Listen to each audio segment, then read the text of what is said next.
Hello friend, I am Shivanshi Mishra. Welcome to my channel love letter for relationship. मेरी आज की जो शायरी है वो डेडिकेटेड है राष्ट्रीय एकता दिवस को, जो कि 31 अक्टूबर को। इस दिन सरदार वल्लभ भाई पटेल जी का जन्मदिन है। तो चलिए शुरू करते हैं सफ़र लव लेटर का। जब देश आज़ाद हुआ तो सैकड़ों अलग अलग रियासत थी। जब देश आज़ाद हुआ तो सैकड़ों अलग अलग रियासत थी। हर किसी की यहाँ अपनी अपनी सियासत थी। हर किसी की यहाँ अपनी अपनी सियासत थी। एक सूत्र में पूरे भारत को इन्होंने पिरोया। एक सूत्र में पूरे भारत को इन्होंने पिरोया। अखंड भारत की नींव डालकर, अखंड भारत की नींव डालकर पूरे भारत के दिलों में एकता का बीज बोया। पूरे भारत के दिलों में एकता का बीज बोया। विचारों के अडिग थे तभी तो लौह पुरुष कहलाए। विचारों के अडिग थे तभी तो लौह पुरुष कहलाए। एकता की ताकत को पूरे देश को समझाए। एकता की ताकत को पूरे देश को समझाए। सत्य अहिंसा थे इनके मुख्य हथियार। सत्य अहिंसा थे इनके मुख्य हथियार।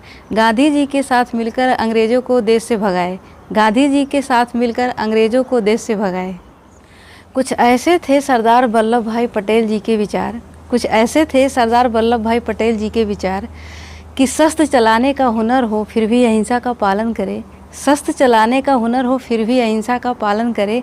रियासतों और राज्यों के साथ साथ दिलों पर भी शासन करे। रियासतों और राज्यों के साथ साथ दिलों पर भी शासन करे। कुछ इस तरह से था सरदार वल्लभ भाई पटेल जी का विचार। सुनिएगा।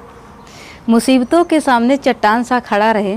मुसीबतों के सामने चट्टान सा खड़ा रहे। अडिग रहे कर्म पथ पर चाहे समस्या कितना बड़ा रहे। अडिग रहे कर्म पथ पर चाहे समस्या कितना बड़ा रहे। दौर आया चाहे कितना भी मुश्किल पर साहस न कभी कम हुआ। दौर आया चाहे कितना भी मुश्किल पर साहस न कभी कम हुआ। इनकी ही देन है कि भारत ने आज ऊंचाइयों को है छुआ। इनकी ही देन है कि भारत आज ऊंचाइयों को है छुआ। विविधता में एकता यही है हमारे देश की विशेषता। विविधता में एकता यही है हमारे देश की विशेषता। बहादुर व्यक्ति कभी भी मुसीबतों के सामने घुटने नहीं टेकता। बहादुर व्यक्ति कभी भी मुसीबतों के सामने घुटने नहीं टेकता। अपने साहस की आंच पर वो अपने विचारों को है सेकता। अपने साहस की आंच पर वो विचारों को है सेकता। आप सभी को एकता दिवस की हार्दिक बधाई। मुझे उम्मीद है मेरी आज की शायरी आप सभी को पसंद आई होगी। Thanks for watching.